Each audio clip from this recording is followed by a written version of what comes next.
নমস্কার, আজকের এই বিশেষ বিশ্লেষণে সবাইকে স্বাগত। 2026-27 শিক্ষাবর্ষে পশ্চিমবঙ্গের সরকারি এবং সরকারি সাহায্যপ্রাপ্ত কলেজগুলোতে স্নাতক স্তরে ভর্তির জন্য কিন্তু শুরু হয়ে গেছে সেন্ট্রালাইজড অ্যাডমিশন পোর্টাল, যাকে আমরা সংক্ষেপে বলছি WB-CAP বা WB-CAP। ভাবুন তো, আগে এক কলেজ থেকে অন্য কলেজে দৌড়ে দৌড়ে ফর্ম তুলতে হতো, তাই না?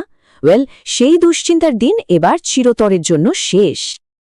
একটু পেছনের দিকে তাকালেই মনে পড়বে আগের নিয়মে প্রতিটি কলেজের জন্য আলাদা ফর্ম, আলাদা আলাদা ফিজ আর ঘন্টার পর ঘন্টা লাইনে দাঁড়ানোর কি মারাত্মক ঝুঁকি না ছিল।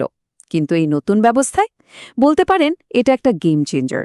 জাস্ট একটা মাত্র পোর্টালের মাধ্যমে রাজ্যের 460টিরও বেশি কলেজে সম্পূর্ণ বিনামূল্যে আবেদন করা যাবে। মানে পুরো ভর্তি প্রক্রিয়াটা এখন আক্ষরিক অর্থে একেবারে হাতের মুঠোয় চলে এসেছে। তো আজকের এই পর্বে মূলত 5টা বিষয় কভার করা হবে। গুরুত্বপূর্ণ তারিখগুলো, কি কি ডকুমেন্টস লাগছে, আবেদন করার স্টেপ বাই স্টেপ পদ্ধতি, প্রেফারেন্স লিস্ট সাজানোর মাস্টার ট্রিক্স এবং সবশেষে কিছু জরুরি নিয়ম আর ব্যতিক্রম। চলুন একদম প্রথমেই ঢুকে পড়া যাক আমাদের 1 নম্বর সেকশনে মনে রাখার মতো গুরুত্বপূর্ণ তারিখসমূহ। রেজিস্ট্রেশন শুরু হচ্ছে 18 মে থেকে আর শেষ হবে একেবারে 1 জুন, অর্থাৎ মাঝখানে সময় কিন্তু খুব একটা বেশি নেই। তাই শেষ মুহূর্তের জন্য বসে থাকাটা একেবারেই বুদ্ধিমানের কাজ হবে না।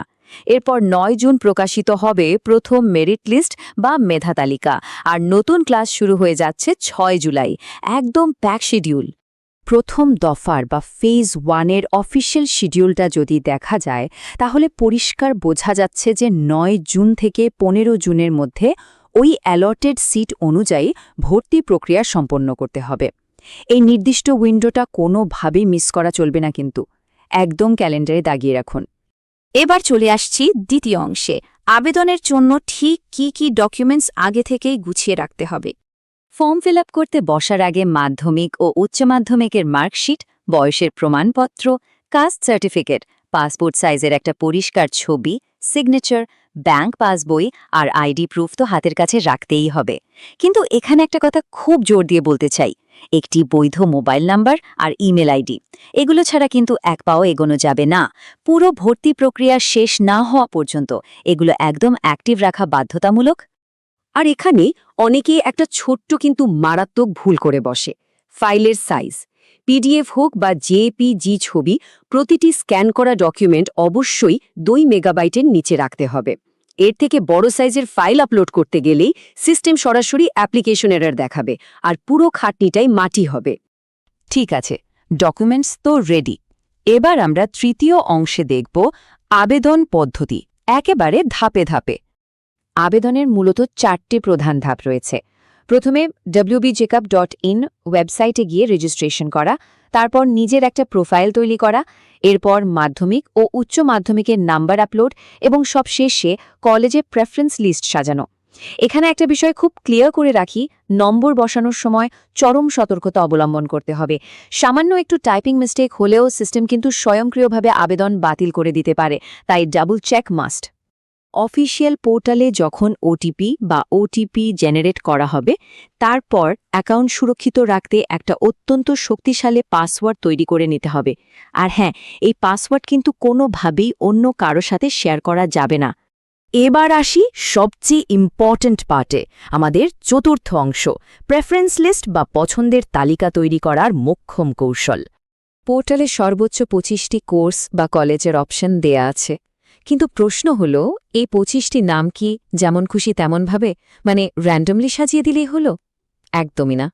বেশি অপশন আছে মানে যে যা ইচ্ছে তাই করা যাবে, বিষয়টা কিন্তু মোটেও সেরকম নয়। সবচেয়ে গুরুত্বপূর্ণ রুল অফ থাম হল, যে কলেজে পড়ার স্বপ্ন সবচেয়ে বেশি তাকে সর্বদা 1 নম্বরে রাখতে হবে। কেন জানেন? কারণ মেধা তালিকায় যদি প্রথম পছন্দের কলেজটি একবার বরাদ্দ হয়ে যায়, তবে পরে আর চাইলেও উপরের দিকের অন্য কোনো কলেজে আপগ্রেড করা সম্ভব নয়। অফিসিয়াল আপগ্রেডেশন নিয়মাবলী কিন্তু এটাই বলছে, যদি 1 নম্বর প্রেফারেন্সে সিটটা অ্যালট হয়ে যায়, তবে আপগ্রেডেশনের রাস্তা ওখানেই বন্ধ। তাই এই লিস্টটা বানানোর সময় কোনো ছেলেখেলা নয়, খুব ঠান্ডা মাথায় ভেবেচিন্তে এটা সাজাতে হবে। এবার আমরা পৌঁছে গেছি পঞ্চম ও শেষ অংশে, কিছু নিয়ম, ফিজ, ব্যতিক্রম এবং জরুরি তথ্য। সবার জন্য একটা দারুণ স্বস্তির খবর দিই। এই পোর্টালের রেজিস্ট্রেশন বা আবেদনের জন্য 1 টাকাও ফি দিতে হবে না। 0, একদম বিনামূল্যে। টাকা কেবল তখনই লাগবে যখন ফাইনালি কোনো কলেজে ভর্তি হওয়ার সময় আসবে, তখন সেই সংশ্লিষ্ট কলেজকে অনলাইনে পেমেন্ট করতে হবে। তার আগে কিচ্ছু না। তবে একটা বিষয়ে একটু সতর্ক থাকতে হবে। রাজ্যের সব কলেজ কিন্তু এই সেন্ট্রাল পোর্টালের আওতায় পড়ছে না। যেমন ধরুন প্রেসিডেন্সি ইউনিভার্সিটি, যাদবপুর ইউনিভার্সিটি, বিভিন্ন অটোনমাস বা স্বশাসিত কলেজ এবং মাইনরিটি বা সংখ্যালঘু কলেজগুলো। এগুলোতে ভর্তি হতে চাইলে সেই নির্দিষ্ট প্রতিষ্ঠানগুলোর নিজস্ব ওয়েবসাইটে গিয়ে সম্পূর্ণ আলাদাভাবে আবেদন করতে হবে।